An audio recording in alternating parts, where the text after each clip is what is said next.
Welcome students. In this video we will discuss about the two more agrarian policies of the colonial India introduced by British. In the last video we have seen permanent settlement. Today we will discuss about Mahalwari system and Rayatwari system. The Mahalwari system was introduced by Holt Mackenzie in 1822. This system was introduced in West Uttar Pradesh, some parts of Madhya Pradesh and Punjab. Actually, Mahalwari system is taken from the name Mahal, and this Mahal refers to a group of villages which were having a common cultivable land. These villages, they were owing a common land for cultivation. The key features of this arrangement were: the revenue was not fixed, instead it could be revised periodically. Also, the headman of each mahal was given the task of collecting the revenue and paying it to the company. The Mahalwari system did not lead to any progress in agriculture, and hence it didn't produce that much revenue which was expected by the Britishers. So this system was also later on abolished. Then came the Rayatwari system. This system was devised by Thomas Munro and later on introduced in Madras and Bombay presidencies. Rayat is actually the term which is used for Indian peasants or tenant farmers of India.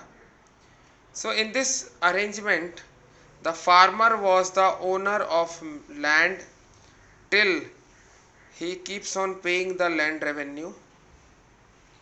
The revenue amount was changed according to the soil fertility, and the revenue was deposited directly by the cultivator himself to the company.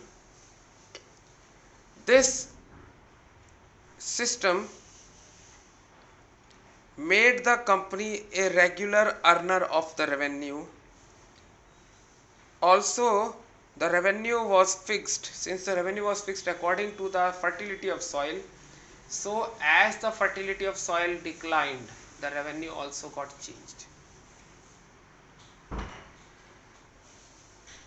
The major effects of these colonial agrarian policies of permanent settlement, the Mahalwari system and the Rayatwari system, led to the impoverishment of the peasants.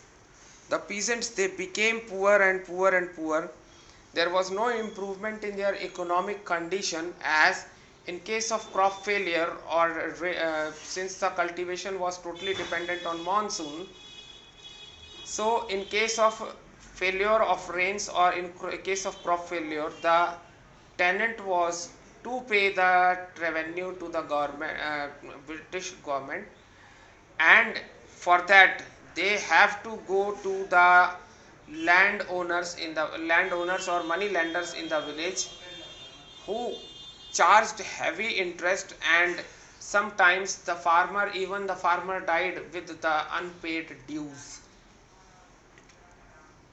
So the peasants, they became poor, and the land revenue also increased for Britishers, but the condition of the peasant or the real cultivator, it decreased. The land became a saleable commodity, that is, the land can be mortgaged or it can be sold. Also, the money lenders, they kept the land as mortgage in case of lending the or borrowing the money to the cultivators. So the mortgage land came to be and was associated to the money lender. Later on, when the cultivator or farmer failed to pay the dues, the land was ceased to be the property of the money lender. So this system, it created a new class of zamindars who were loyal to the Britishers, but ultimately it was the peasant or the cultivator who lost and who suffered the most with such exploitative policies of the British. Now we will study the cash crops. Before the coming of British to India, it was Indian agriculture was basically the subsistence agriculture, that is whatever has been produced in agriculture by farmers or cultivators, that was kept for self consumption.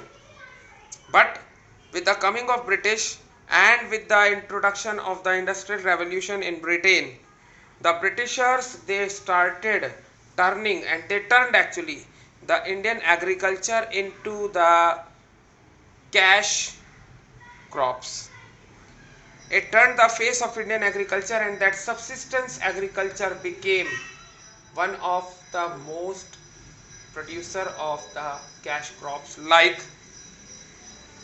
indigo, jute, oil seeds, sugarcane, tea, coffee and cotton. Now we will study about indigo, the case study of indigo we will study. Actually indigo was a blue colored dye which was obtained from indigo plant, and this dye was used to color the cloth in textile industry, especially the cotton cloth in textile industry. Earlier the demand for indigo was met by exports from Africa and North America, that is West Indies and North America.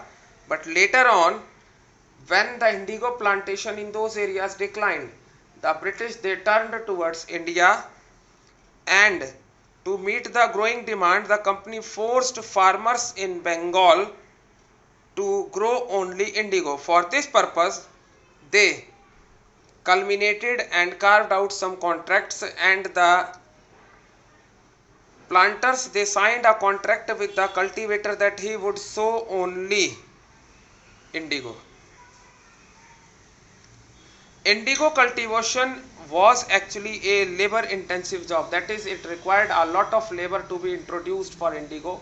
So instead of keeping such a large labor, the farmers, they made the cultivators to enter into the contract, and later on the production of indigo increased, but the price paid to the cultivator, it kept on decreasing, and from time to time it decreased. Ultimately the indigo cultivator suffered a lot, and due to the decline in the price and due to the increasing demand of indigo by the cultivators, the farmers, they suffered a lot.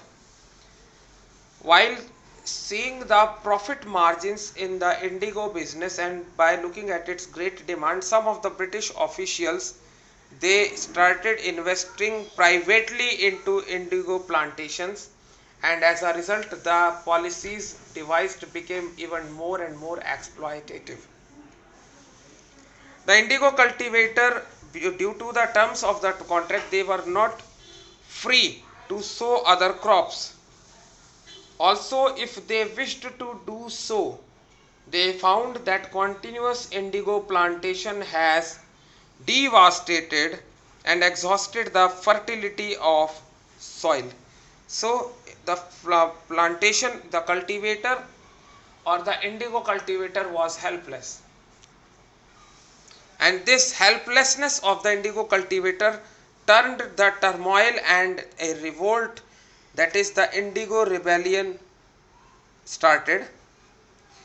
It was the indigo rebellion of 1859 to 60 in Bengal that is considered as one of the most powerful peasant protests in the Indian history. In this indigo rebellion, the non-cooperation program with the planters was made, and the peasants, thousands of peasants in fact, they refused to sow indigo on their land. The cultivators, they attacked the indigo factories, and the agents of the collection agents of the planters, who were known as gomashtas, in those times, they were beaten up. The peasants, they boycotted the Indian servants who were working in European owned plantations, and it was not only boycott, in fact it was a social boycott. This widespread rebellion forced the government to act immediately, and an indigo commission was set up, and this indigo plantation later on shifted from Bengal to Bihar, where ultimately with the same exploitative policies they started exploiting the cultivators in Champaran, and later on Mahatma Gandhi, he turned to Champaran and where he led a successful rebellion against the indigo planters and ultimately won. Thank you. Have a nice day. That's all we have in this chapter.